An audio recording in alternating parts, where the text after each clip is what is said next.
সংখ্যাগরিষ্ঠ মুসলমানের দেশে আমাদেরকে সংখ্যালঘু বানিয়ে রেখেছে। কথা কোন ঠিক কিনা? যদি নাচ গানের শিক্ষক 65,000 নিয়োগ দেওয়া লাগে, তো 1,30,000 শিক্ষক, ইসলামী শিক্ষক নিয়োগ দিতে হবে। 2-3 দিন আগে আমি ফেসবুকে দেখলাম এসএসসি ক্লাসের এক ছাত্রী বা ছাত্র তার খাতাটা তার টিচারে ফেসবুকে দিয়ে দিছে। সে শুধু তার নাম ঠিকানাটা শুধু ফিল আপ করার পরে একটি অক্ষর লেখে নাই। সে বলছে, স্যার সময় পাইলাম না লেখার জন্য, তো আপনার হোয়াটসঅ্যাপ নম্বরটা দিলে আমি হোয়াটসঅ্যাপে সব উত্তরগুলো দিয়ে দিতাম আর কি। তো হোয়াটসঅ্যাপ নম্বরটা আপনি দিয়ে দিবেন। উনি ড্র করে হোয়াটসঅ্যাপের একটা চিহ্ন লিখে ওই স্টুডেন্ট খাতাটার মধ্যে লিখে শুধু নাম লিখে জমা দিয়ে বলছে যে হোয়াটসঅ্যাপ নম্বর দিলে উত্তরটা আমরা দিয়ে দিতাম। এটা যদি এসএসসি ক্লাসের ছাত্রের যদিও ছাত্রীর অবস্থা হয়, তাহলে এমনিতে শিক্ষার অবস্থা কোথায় গিয়ে দাঁড়িয়েছে আমারও তো আন্দাজ করতে পারি। আমার মাদ্রাসা আইডিয়াল স্কুলের কাছাকাছি বলা যায়, তো টিচারদের সাথে আমাদের অনেক সম্পর্ক। তো মাঝে মাঝে কথাবার্তা বলি, স্যার আপনাদের ছেলেমেয়েরা শুধু খালি গোল্ডেন প্লাস, জিপিও প্লাস, এই প্লাস প্লাস, আর আমাদের ছেলেরা রাত দিন 24 ঘন্টা লেখাপড়া করে মাদ্রাসায়, তারপরেও দেখা যায় এই আমরা 70-এর উপরে ছেলেরা নম্বর আনতে পারে না।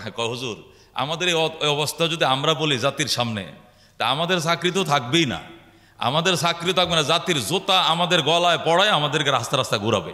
আমাদের যে সমস্ত ছেলেরা জিপিও 5 বা অন্যান্য ডিগ্রিগুলো আমরা তাদেরকে দেই, এদেরকে ঠিক মতো ওদের বাপ মার ঠিকানাটা লিখতে বললো ভালোভাবে লিখতে পারবে, কিন্তু আমাদেরকে বাধ্য করা হয়, আমরা নানানভাবে এখানে দায়বদ্ধতায় থাকি, আমরা ফাঁস করা দিই আর কি। যা হোক, দেশের শিক্ষা পরিস্থিতি যদি এই হয়, এরপরে যদি আবার সিলেবাসকে খাটো করা হয়, তাহলে উলামা মাশায়েখের সদস্য হিসাবে আমরা জাতির কাছে কি জবাব দিব, পরকালে আল্লাহর কাছে কি জবাব দিব? নানান প্রশ্নের কারণেই আজকে এই উদ্যোগ কেন্দ্রীয় কমিটি নিয়েছে।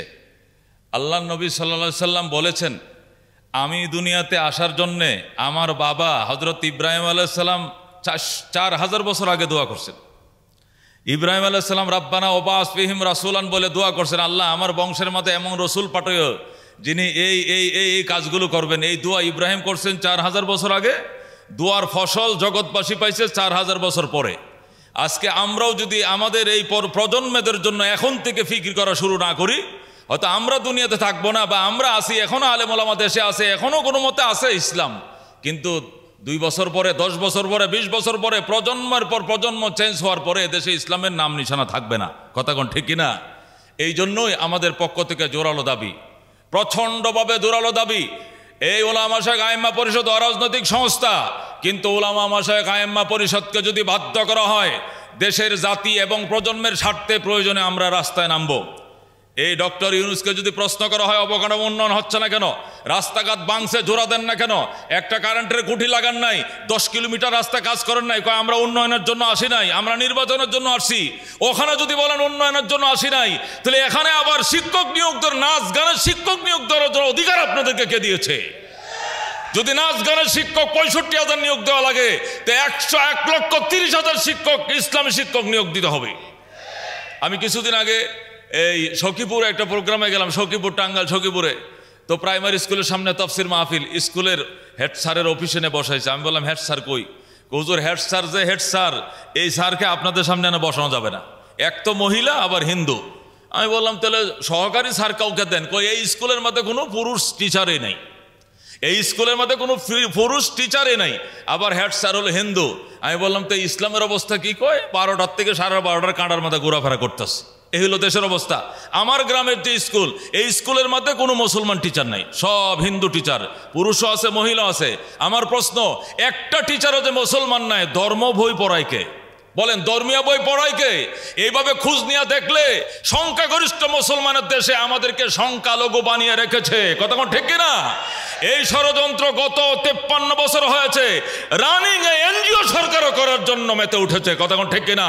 কথাবার্তা পরিষ্কার। ডক্টর ইউনূস, আপনি রাজনৈতিক খেলায় খুব পাকা নয়, আমাদের চেয়ে বেশি পাকা নয়, চাপ দিলে কিন্তু টিকতে পারবেন না। কথা কোন ঠিক কিনা? আমাদের আশীর্বাদে টিকে রয়েছেন। উলামায়ে কেরাম প্রথম শ্রেণীতে আন্দোলন করেছে, জুলাই আন্দোলনে। আজকে উলামায়ে কেরামকে ওভারটেক করে, অবহেলা করে সামনে আগাবেন, পায়ে কিন্তু বেরি লাগানো, আগাইতে পারবেন না, পিছাইতেও পারবেন না, আগাইতেও পারবেন না। দুশ্মন চারদিকে আপনাকে ঘেরাও করে রয়েছে।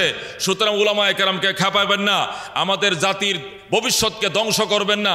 এই জন্য আমাদের আবেদন, ও তো অনত বিলম্বে সরকারের পক্ষ থেকে আমাদের প্রজন্মদের ঈমান এবং আমল রক্ষার জন্য ধর্মীয় টিচার নিয়োগ দিতে হবে এবং সিলেবাস সংশোধন করে যত নাস্তিকতা সিলেবাসকে কেটে ইসলামের পক্ষে সিলেবাস তৈরি করে জাতিকে উপহার দিতে হবে। আল্লাহ তাআলা আমল করার তৌফিক দান করুক, আমিন।